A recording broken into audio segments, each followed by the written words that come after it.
ये हमारे यहाँ एक तिथि आने वाली है, अक्षय तृतीया। उसका मतलब क्या होता है? अक्षय, जिसका कभी क्षय ना हो।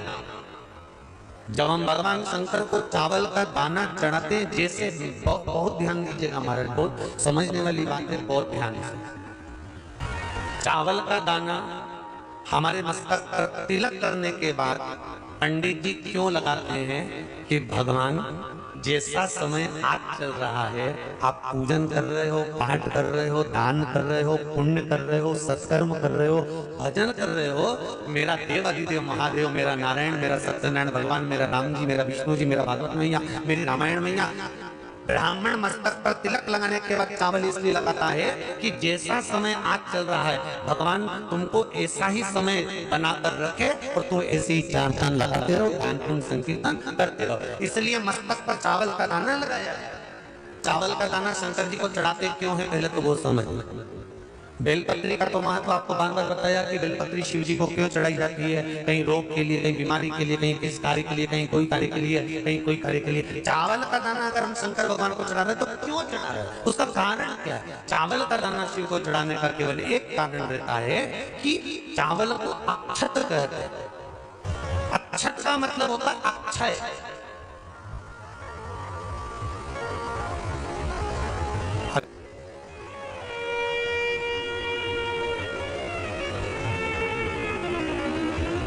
कोई मर जाता है, मरने के बाद जब तक पगड़ी नहीं होती तब तक माथे पर तिलक, चावल का दाना लगाया जाता है। जम के बोलो जरा, नहीं लगाते। किसी पंडित जी से पूछो, ब्राह्मण देवता से पूछो, ब्राह्मण देवता ये कोई मर गया, और हमारा तो नियम है कि हम सिर पे तिलक लगाते हैं, चावल लगाते हैं, या पंडित जी से हम तिलक लगवाते हैं, मंदिर जाते हैं तो मंदिर में जाके तिलक लगवा के हम चावल का दाना लगवाते हैं। क्यों नहीं लगाते? उसका कारण क्या है? जब किसी के मरने के बाद 10 दिन तक, 12 दिन तक मस्तक पर तिलक क्यों नहीं लगाया जाता? 10-12 दिन तक माथे पर तिलक या चावल क्यों नहीं लगाया जाता? उसका कारण है कि ये जो समय आया है, तुम्हारे यहाँ जो कमी हुई है, तुम्हारे यहाँ कोई मर गया है, तुम्हारे यहाँ किसी के प्राण छूट गए हैं, तो ब्राह्मण इसलिए तिलक नहीं लगाता आपको, इसलिए चावल का दाना नहीं लगाता कि ऐसा दिन भगवान अब ना लाए, इसको अमर ना करे, इसको अक्षय ना करे, इसको प्रबल ना करे।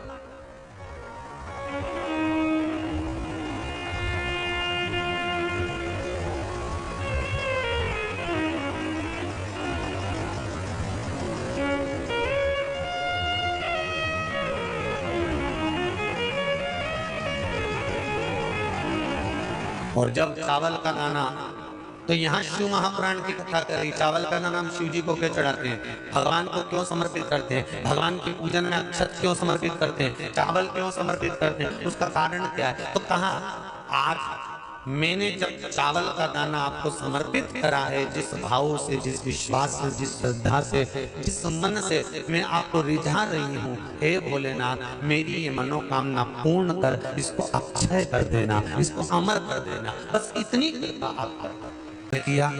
प्रदोष काल में ही दरवाजे के पास महादेव का स्मरण करता, लक्ष्मी की वृद्धि के लिए, कार्य सिद्धि के लिए, संपदा को प्राप्त करने के लिए आप अपने ही दरवाजे के पास में एक दीप लगा सकते हो। किया सत्तू का प्रयोग अवश्य करना, उसका दान अवश्य करना, कोई आए उसको थोड़ा सा सत्तू अवश्य खिलाना। किया दिन कई लोगों ने महत्व को बिगाड़ दिया, के दिन सामान लेकर आना है, चांदी का बर्तन लेकर आना है, ये सामान लेकर आना है, वो सामान लेकर आना, लाओ, मना नहीं है। हिंदू धर्म में ये रीति रही है, कोई सामग्री खरीदी जाती है, पीतल की, तांबे की, कोई वस्तु हम खरीदते हैं। पर आज का समय का जो फैशन बढ़ता गया तो कहा साहब चांदी के बर्तन खरीदना जरूरी है, चांदी का सामान खरीदना जरूरी है, सोने का पात्र, सोने की वस्तु खरीदना जरूरी है, ये सामग्री खरीदना। तो यहाँ शास्त्र नहीं कह रहा कि महाराज इतने महंगे महंगे पदार्थ खरीदो और घर में कर्जा कर लो। शास्त्र तो यह कहता है कि पूजन करना है आपको, अगर आप एक सामग्री भी लेकर आ रहे हैं तो उसमें आपका भाव जुड़ा होना चाहिए, कर्जा नहीं जुड़ा होना चाहिए। कितना सुंदर कहा है। जब जिंदगी बहुत संघर्ष में चल रही हो, बहुत दुख का जीवन चल रहा हो, बहुत कष्ट का जीवन चल रहा हो, बहुत कष्टमय जीवन चल रहा हो, तब शमी के 5 तत्व, शमी के 5 तत्व, एक दुर्वा के साथ एक अक्षत चावल का एक दाना, वो भी हल्दी में भिंगोया हुआ हो या केसर में भिंगोया हुआ हो। शमी पत्र 5, एक दुर्वा, एक चावल का दाना, जो दिल से हृदय से बेलपत्री के वृक्ष के नीचे पार्थिव लिंग का निर्माण कर मट्टी का शिवलिंग बनाकर प्रदोष काल में, मतलब शाम के समय पर शिवलिंग बनाकर उस पे जल चढ़ाकर, जो ये 5 शमी का पत्र, एक दुर्वा और एक चावल का दाना अपनी कामना कर कर, जो दुख चल रहा है, बाबा से विनय कर कर एक एक पत्ता जब समर्पित कर दे, फिर एक दुर्वा समर्पित कर दे, फिर एक चावल का दाना समर्पित कर दे और बाबा का वहीं पर पुनः विसर्जन कर दे, 3 महीना तो जाने दो, 15 दिन के अंदर वो दुख कटता जरूर है, चाहे कोई भी दुख,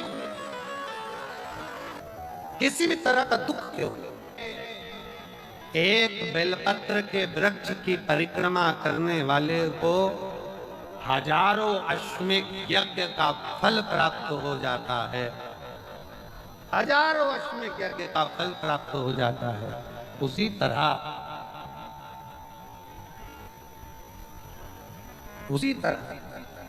एक पार्थिव लिंग का निर्माण करने वाले को, मिट्टी का शिवलिंग का निर्माण कर कर पूजन करने वालों को 12 ज्योतिर्लिंग के शिवलिंग के दर्शन का पुण्य फल।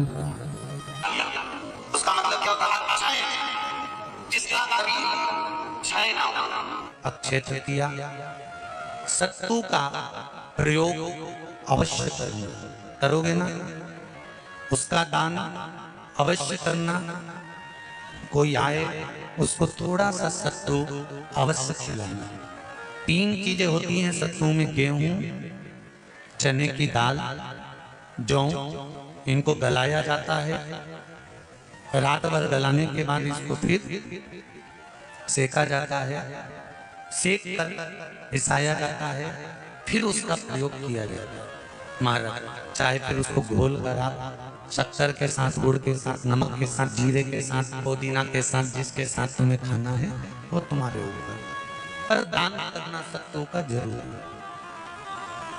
एक चुटकी मात्र भी अगर सत्तू आपने दान किया है बैसाख महीने में, उसका फल जरूर मिलेगा, जरूर। तुमने जो सत्तू दान करा है, बैसाख महीने में तुमने जो पानी पिलाया है, बैसाख महीने में तुमने जो सत्तू का दान करा है, बैसाख महीने में जो सत्तू तुमने किसी को खिलाया है, बैसाख महीने में सत्तू का लड्डू का भोग भगवान को लगाया है, वो सत्तू का एक एक कण तुम्हें 47वें दिन बेतरनी करने के समय पर सामने आएगा और तुम्हें पार में लेकर जाएगा। वो सत्तू एक पकवान बनता है शंकर जी।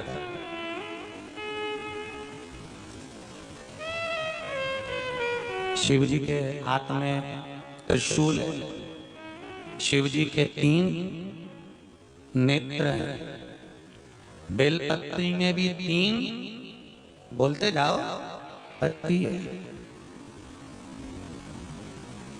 बैसाख के महीने में जो शंकर भगवान को प्रसाद का भोग लगता है, उसमें भी 3 ही चीज मिलती है, सत्तू।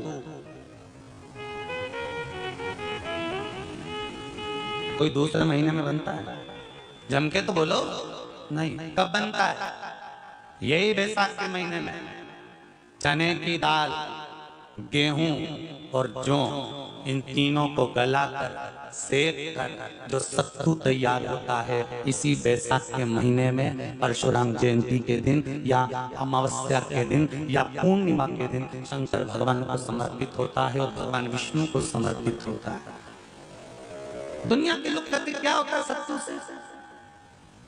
सास अपनी बहू से कहती है बेटा सत्तू बना ले, थोड़ा सा सत्तू बाजार से ले आना, 10 रुपए का खरीद कर ले आना। आज सत्तू अपन पूजन करेंगे सत्तू की, अक्षय तृतीया है, थोड़ा सा पूज देंगे, थोड़ा सा भगवान को भोग लगा देंगे, सत्तू का लड्डू बना लेंगे। बोलो ये चीज सही है कि गलत है?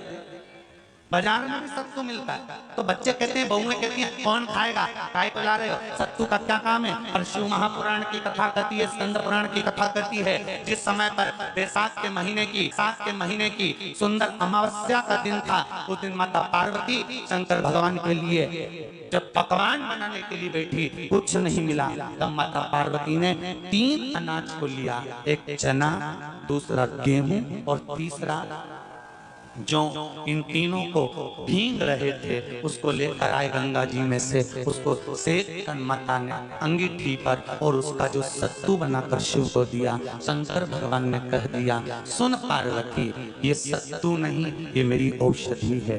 बैसाख के महीने में जो खाएगा वो जिंदगी भर रोएगा नहीं, शरीर से स्वस्थ।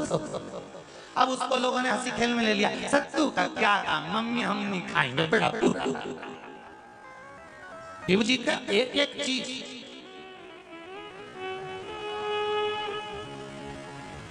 बैसाख के महीने में पियो बेल। बेल मतलब समझ गए, बेल का रस। बैसाख के महीने में पियो बेल और शरीर को रखो ऑलिव बेल। पियो।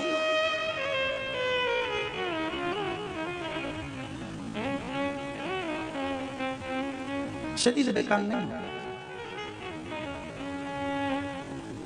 शरीर बेकार नहीं हो सकता। अब शिव आराधना तो करो। हाँ, जिंदगी की मोड़ पर शंकर परीक्षा बहुत लेते हैं, बहुत परीक्षा। एक आदमी में से पानी नीचे बहता, समझ लेना जरा अच्छे से हो।